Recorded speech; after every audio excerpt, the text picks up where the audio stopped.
Welcome to the None But Curious podcast. We're all about finding inspiration in life's uncertainties.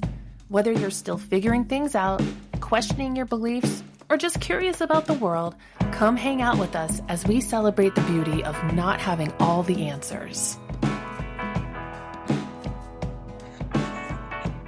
We've all been there, stuck in a line, waiting for slow Wi-Fi, watching traffic inch forward, checking a message we know has not come yet.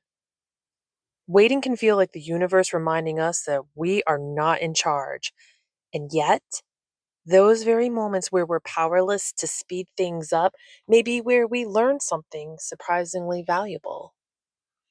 Let's explore what waiting can teach us about control, not in the sense of forcing outcomes, but in how we relate to life when we simply have to pause.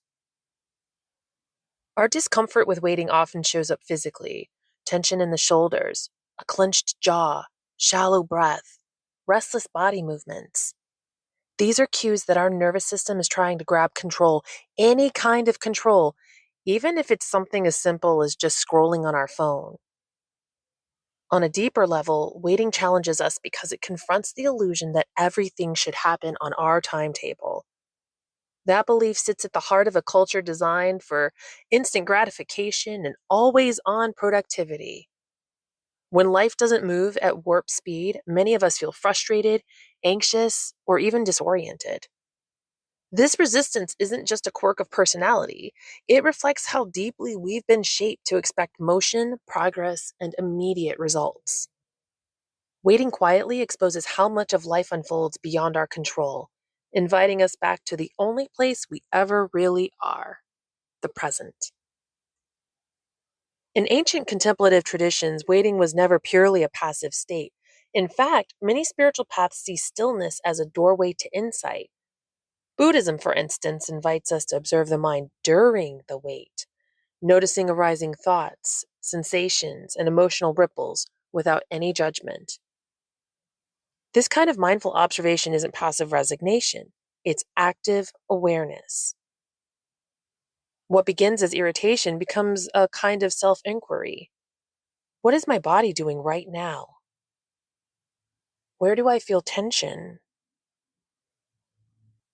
What stories am I telling myself? Mindfulness research shows that when people intentionally pay attention to the present, rather than rushing mentally toward an imagined future or reliving a past worry, the emotional burden of waiting can lessen. Even brief mindfulness practice can calm anxiety and bring attention back to the here and now. In that sense, waiting becomes more than an obstacle. It becomes a teacher. So as it's been said before, waiting reminds us that we control much less than we think. We can plan, we can schedule, we can optimize, but a delayed appointment, a postponed decision, a line that doesn't move, these experiences reveal a truth we often avoid. Not everything bends to our will. Control isn't about making life go our way. That's a fantasy. True control, the kind that leads to ease and composure, that comes from regulating our reactions to what we cannot change. Research in psychology supports this. Waiting is a natural context for practicing self-control, which is the ability to regulate thoughts, emotions, and behaviors when faced with impulses and uncertainty. In other words, waiting doesn't just test us, it gives us a space to strengthen a skill that matters in so many parts of our lives. Holding back a reactive email reply, choosing patience in a conversation that feels tense, pausing before judging someone, taking a breath instead of snapping at stress. These moments aren't about controlling the world around us. They are about controlling ourselves. If we always rush through life, we miss the texture of time itself, the little cracks where growth can happen. Think of all the waiting experiences that fill our days. Sitting at a red light when you're already late, refreshing an inbox, hoping for that reply, standing by the window for someone who hasn't arrived yet. All these moments are inevitable parts of life. They aren't malfunctions, they're the rhythm of living itself. Psychologists have found that the ability to endure stressors, delays, and annoyances without agitation isn't something that you have or don't have. Patience is a skill that can be strengthened over time through practice. Yay! So we're not doomed to be impatient. We can train patience the way that one trains a muscle, with consistent, intentional effort day after day. So when we find ourselves slowly waiting for something, a text reply, a result, a decision, we're not just enduring, we're exercising our capacity to stay with what is. There's a mindfulness acronym that invites us to approach these pauses with deliberate attention. W.A.I.T.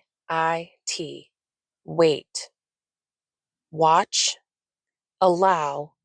Investigate. Take a breath. Wait. Watch what's arising inside you, sensations, thoughts, emotions. Allow these experiences to be present without fighting them. Investigate the quality of your responses. Where is your body tightening? Where is tension loosening? And take a breath. Slowly, purposefully, anchor your awareness to the present. This is a reminder that our responses to waiting shapes our internal world more than the duration of the wait itself. When we meet waiting with curiosity instead of resistance, something shifts. A traffic jam becomes less like an enemy and more like a teacher. Where you realize that you too are the traffic. A delay in email response becomes a chance to check in with ourselves. It's not a prompt to worry. Science suggests that there's value in these pauses beyond patience alone. Waiting can cool off impulses and help us make choices aligned with long-term well-being rather than immediate reactions. People who are naturally more patient tend to worry less and feel emotionally better during uncertain waits. Pauses in silence, even brief ones, give our minds space to process, reflect, and recalibrate. Think about that. Waiting isn't merely doing nothing, it's a psychological reset. It's neurobiological training, building inner steadiness and emotional regulation. In this sense, waiting might be one of life's most accessible forms of self-development. It doesn't require a retreat, and it doesn't require hours of quiet meditation. It often just requires noticing the moment you would otherwise fill with a distraction.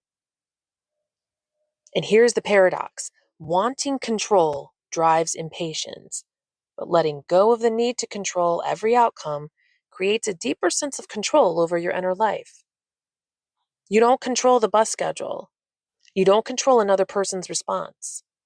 You don't control how long the elevator doors take to close. But you can choose how you meet these moments. That choice is an act of control, not over the world, but over your own nervous system, attention, and emotional life. In our busiest moments, we often avoid ourselves. We fill every silent gap with stimuli, podcasts, music, texts, but waiting dismantles that avoidance. And what we discover isn't always shiny. Sometimes it's impatience, longing, frustration, boredom, regret, hope, curiosity. It's all there. When you bring awareness to these experiences instead of burying them under distraction, you learn something about who you are, not who you think you are, but who you are right now. That's a kind of self-knowledge that no achievement, optimization trick, or productivity hack could ever give. So what can waiting teach us? Well, it teaches us that we cannot control everything. Like, we really cannot control everything. And that's okay. That patience isn't passivity, but presence. That life isn't only in the destinations and achievements, but in the pauses between them.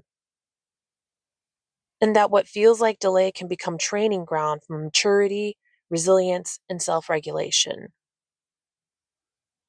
Next time you find yourself waiting, whether it's 5 seconds for a text or 20 minutes for your order, notice what arises.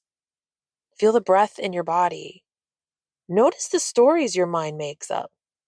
And then, just let it be. You may just discover that waiting isn't something to endure, but something to practice. Because control isn't about bending life to our will, it's about bending ourselves toward presence and patience. And with that, I want to thank you for listening to this episode of None But Curious. It's been a really long season, and I admittedly am in much need of a break. So while you're waiting for season 5 to come about, I will be posting snippets from past episodes on my social media, on Instagram, YouTube, and TikTok. But let me know what your favorite episodes have been so far. What would you like to hear more about? Share your favorite episodes with a friend, subscribe to this podcast, and even join my email list at nonebutcurious.org. I promise I won't spam you because I honestly don't have the time to. And until next time, continue to find the awe in the ordinary and stay curious.